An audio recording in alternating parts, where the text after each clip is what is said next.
السلام عليكم ورحمة الله وبركاته، عدنا إليكم من جديد. واليوم شو عندنا تغطية عن سيارتي الخاصة اللي هي الروز رايز ريث. مثل ما تعرفون عن الروز رايز ترى وايد أشياء نسمعها غلط، وايد أشياء الناس تقول عنها. يعني أنا أتكلم وياكم بعد استعمالي للسيارة سنتين، سافرت فيها الحمد لله أكثر من مرتين أو ثلاث مرات. رحت فيها الدوحة، مرة رحت فيها البحرين، ورحت فيها الدمام. الحمد لله لك يا رب، فضل الله. ما واجهت أي مشاكل. لأن أرد أقول لكم شغلة واحدة يا إخواني، دوم يوم انك تاخذ ادفع زياده وخذ النظيف، والحمد لله وشكر جزيل للرجال اللي دلني على الموتر هذا وما قصر. واللي يبي يعرف عن عالم الروز رايز اكثر واكثر بحط لكم حساب اخوي محمد ار يتكلم عن امور الروز رايز ويفهم اكثر عني. زين يا اخواني، مثل ما تشوفون هاي السياره روز رايز ريث، ما شاء الله تبارك الرحمن. هذا كان حلم الطفوله، فحطيت هالشيء في بالي وفكرت اني اقتني. بس شو المشكله؟ انا لازم التصوير اليوم شي يكون نهاري والليل. شو السبب اللي نبغى نصور فيه في النهار؟ النهار لان في اشياء من برا لازم تعرفون عن الروز رايز. وليش نبغى نخليه ليل؟ لان داخل السياره ما ينفع تصوير نهاري، لان راح نضيع وايد اشياء بخصوص التصوير الداخلي. فنبدا بالاشياء البسيطه البيسك مثل ما تشوفون. اول شيء بنتكلم عنه الشعار. هذا الشعار موجود هنا، واذا لعبت فيه بيدخل داخل. بس سبحان الله، يعني في وايد من المشاهير شفتهم حاولوا انهم يلعبون داخل وعلق وهذا، فانا ما بجازف سيارتي.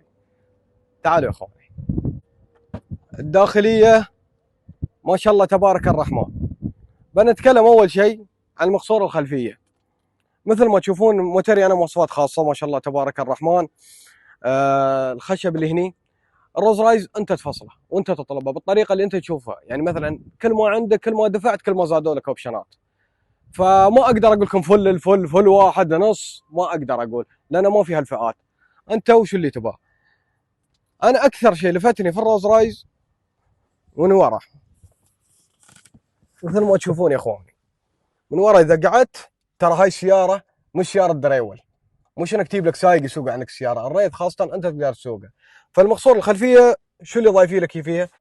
زين يا اخواني، ترى الروز رايز وايد مواصفات فيها بيسك. مثلا الحين تبى تسكر المكيف هذا تدوس على داخل، تبى تفتحه على برا، هذا هني تبرده وتدفيها، هذا فوق هذا تحت. انا اول ما اخذت السياره كنت اعاني من هالموضوع ما اعرف له. عقب رديت للوكاله وقالوا لي اياه.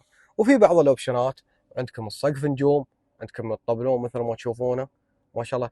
طبعا المواصفات الخارجيه بنتكلم عنها في الليل باذن الله سبحانه وتعالى، لان في النهار راح نظلمها وانا ما اريد اظلم موتري.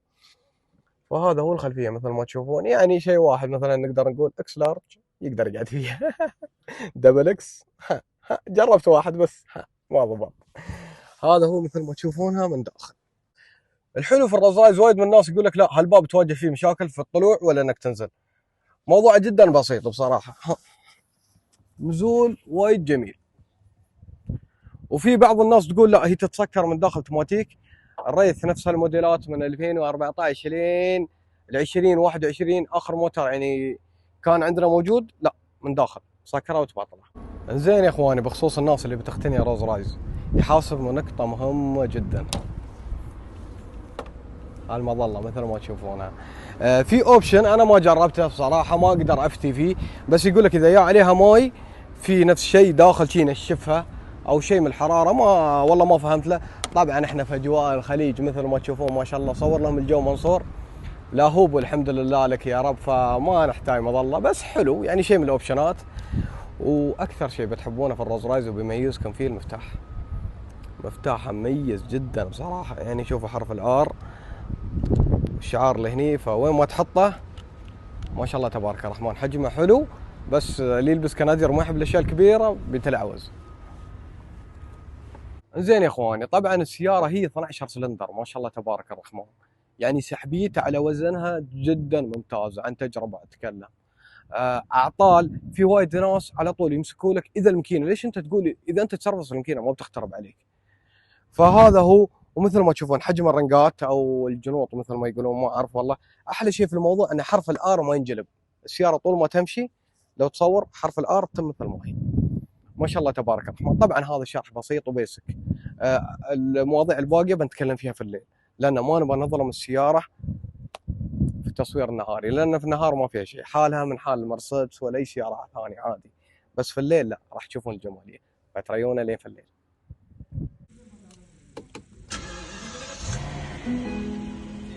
زين يا اخواني، مثل ما تشوفون ترينا الليل لان جمالية الروز في الليل. اول شيء شو متعمدين مكان شوي مظلم. شوفوا اللمسات هذه، عندك اضاءات هني. اول ما تبطل الباب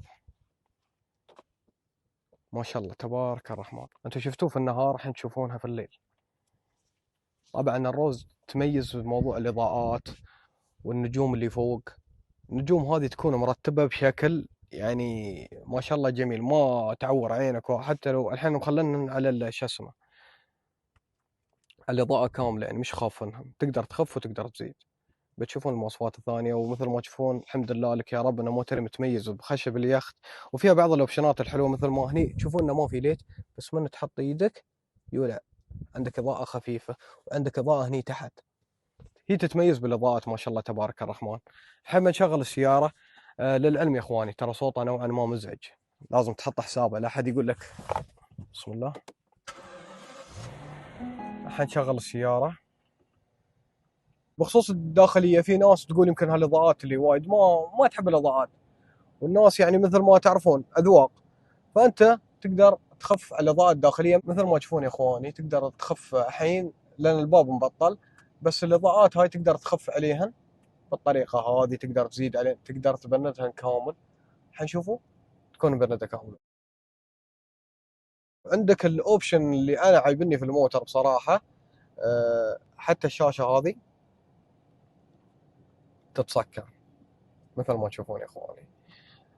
هي داخليتها سمبل وايد سمبل من داخل، بس في نوع ما من الناس اللي تقول لا هي معقده، هي مش معقده، بس تفهم الامور امورها طيبه، يعني داخليتها جدا عاديه. طبعا سيارتي انا 4 فصوص فول اوبشن. الفول اوبشن يجيك 4 فصوص، يعني يجيك 3 فصوص انا شفت، وشفت فصين، فص واحد ما شفته بصراحه. فالحين بنعطيكم تصوير الداخلي، بس قبل كل هذا نبغاكم تشوفون فتحه الجامع ولا احد يعلق عليه، تراني انسان مش طويل من الحين اقول لكم. والباب مثل ما تشوفون ترى مسكره، يعني ما تسكره منول، يعني مو بان المسافه تكون بعيده تحط ببالك مثلا تقول الباب بعيد كيف اسكر الباب، مره فص وخلاص. لو تشوفون المساحه، الدريشه تكون طويله وايد عندكم لما تبطلها، فالمسافه تكون مكشوفه. زين يا اخواني، اول شيء شو نتكلم عنه؟ المكيف. انا هالموضوع كان بلعزني وايد، بس ولد عمي عبد الله بعد عنده روز، فهو فادني في هالنقطه. انا اول ما اخذته ما عرفت المكيف كيف. الحين المعيون يقدر يتحكم، هذا مكيفه الخاص يقدر يبنده، يقدر من هني يزيد وينقص. وعندك هالطرف الثاني. الحين شو هالاثنين شو يعني؟ هذا اللي تحت هذا اللي فوق، تقدر تخليه معتدل، تبى تبرد تلفه هني كامل، تبى تبرد هني كامل، تبى تخف البروده. بس انا من الناس اللي اتلعوز من اللي على الريل، فاخليه يدوم على النورمال او شوي بارد، يعني مش وايد. واللي فوق بعد مثل ما تشوفون ما في نظام الاوتو اللي تدقه وتسوي، هذا واحد. الشاشه تكلمنا عنه. الراديو. المكيف مثلا تبى تبند هذا بالطريقه هذه تسكرها. بس شو اللي متميز في الروز رايز؟ اتمنى ان اغلب الوكالات سوونا المفتاح. وايد من الشيء مضيع مفاتيحهم، خاصه المفاتيح الذكيه الجديده. ففي الروز رايز تحطه هني، هذا مش انه اشتغال، بس مجرد سد انك تحطه هني. فمثل ما تشوفون. وعندك هاي اماكن تخزين. شو اسمه دراهم اول شيء عندك، هاي دراهم السعوديه يوم كنت مسافر، لا هالبحرين وفي سعودي بعد. والسده هذه اللي في النص ما فيها وايد اوبشنات. شيء واحد من الاخوان قبل فتره علق ان روز رايز ما فيها تشارج. فيها تشارج، بس شكله كان مأجر السياره وما شاف المكان ولا ما عرفنا. هذا اثنين. خلونا نحط اغراضنا ونرتب امورنا عشان نعرف نصور. وعندك هاي السده اللي هني مثل ما تشوفون. هي ما فيها اماكن تخزين وايد، كونها سياره يعني تقدر تقول ديلي يوز، تقدر تستعملها استعمال يومي. وعندك ما شاء الله الساوند سيستم جدا قوي، بس ما اقدر اشغل سبة الكوبي رايت وها. جميل جميل، حتى يعني إن اذا تشغل اغنيه مرات هسه ما تسكر، هو بروح يرتب نفسه. هذا والحين ان شاء الله بنطلع فيها طلعه بسيطه بنصور لكم. ويا اخواني دام انك انت بتشتري روز رايز، في شيء راح تعاني منه. في دوله من الدول الخليجيه مره رحت لها بصراحه، صادفني موقف. شو كان الموقف يا اخواني؟ يعني واحد قال لي ليش تطالعني او ليش تناظر نوعا ما. بس اذا عندك رولز رايز لا تزعل من هذا الموضوع، تتوقع ان الكل بيقعد يطالعك، يعني شيء عادي جدا انك انت تمشي في الشارع في اي دوله. يعني بصراحه انا الحين مسافر في اكثر من دوله، رحت فيها قطار وهذا، بس في نوعا يعني انها ملفته، نوعا ما ملفت انك تمشي تلاقي ناس يطالعونك او انك تنزل في مكان. فلا تزعل من النقطه، خل نفسك طويل مثل ما يقولون. فان شاء الله بنطلع الشارع العام الحين، وبنصور لكم تصوير داخلي، وبنخبركم شو الاوبشنات وش الامور اللي فيها، وان شاء الله انكم راح تستفيدون منها.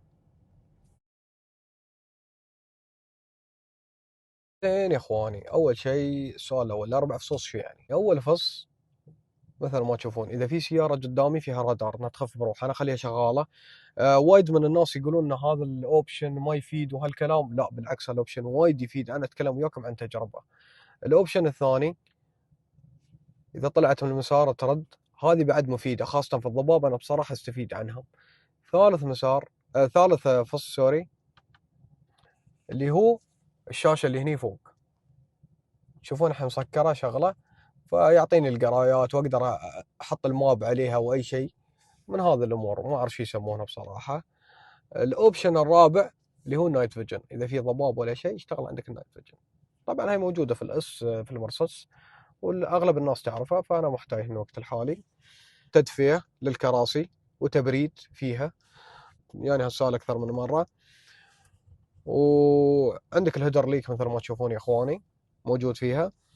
4 إشارة الفص العادي، وهذا الماوس اللي تتحكم في الشاشه كامله تقريبا. هي ترى نوعا ما هي بي ام، اغلب الاشياء فيها بي ام. ان شاء الله اذا هالحلقه عجبتكم ويازت لكم، بنطلع روزين انا وربيعي محمد ونسوي لكم حلقه تفصيليه، وهو عنده، هو اخبر مني في هالامور.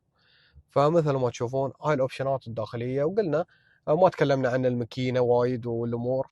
ومثل ما تعرفون هاي 12 سلندر، 620 لما خاب ظني هورس باور، 8 غيار الموتر، وبعد شو فيها شو ما فيها، هاي الاشياء اللي فيها. وبنتكلم ان شاء الله، خلاص خلصنا فلوق السياره باذن الله، وان شاء الله انكم استفدتوا. بس في معلومات راح نعطيكم اياها بعد ما نوصل البيت ان شاء الله، عن السياره وكيف تشتريها وكيف امورها، في بعض في بعض النقاط ابغى اتكلم عنها. زين يا اخواني، طبعا انا ما ادعس في السياره، وانا جاي بقعه فاضيه هني، هاي منطقه الرياض واخوي ساكن هني فجاي عنده. انا ما ادعس في السياره، بس براويكم نسبه التسارع يعني لين نقول 80 مثلا، ما شاء الله عليها تشل بنفسها.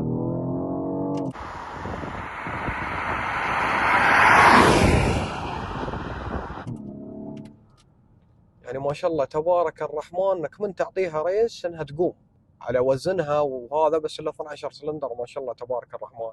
صرفيه البنزين او البترول مثل ما يقولون، اذا انك ما تدعس فيها ترى ما تشرب السياره ابدا. انا عن تجربه اتكلم وياكم، اذا تسوقها سواقه ركاده وهذا لا، بس اذا اعطيتها ترى تعطيك حقك. سوي حسابك، مش معناته انها ما تشرب، لا اذا دعست لا تصرف وياك. فهذا هو ما مثل ما تشوفون نسبة تسارع في السيارة. اخواني بخصوص الناس اللي يبون يقتنون سيارة فخمة او سيارة غالية، شوفوا يا اخواني، اول عامل اللي ما بيخليك تشتري سيارة اللي هو الخوف. الخوف من منه؟ من فلان وعلتان، اللي ما عنده شيء ولا يجربه. يعني انا ما اقول هالكلام، لا انصحكم انتم الحين. يعني انا من الناس اللي من خذيت الرنج القديم سنة 2009 كانوا يقولوا لي خرابات، والله العظيم ان لا خرابات ولا منك ولا اليك. عقب كل ما بشتري سياره، يوم انك تسمع نصايح الناس، مثلا اروح عند فلان يقول لك لا والله ربيعي عنده وانا بجيب لك، وفلان قال فلان انت ما تعرفه. فمو باب تجربه، مو باب نصيحه، اول شيء استخير ودور لك موتر نظيف. والله العظيم يا اخواني ان الامور سهالات، لا تحطون هالشيء في بالكم انه واو وخرابات. وان شاء الله اتفقنا انا واخوي محمد، برد احط السناب اضيفه، شوفوا هو شو يسوي في الروز رايز، ومخلينها ديلي يوز.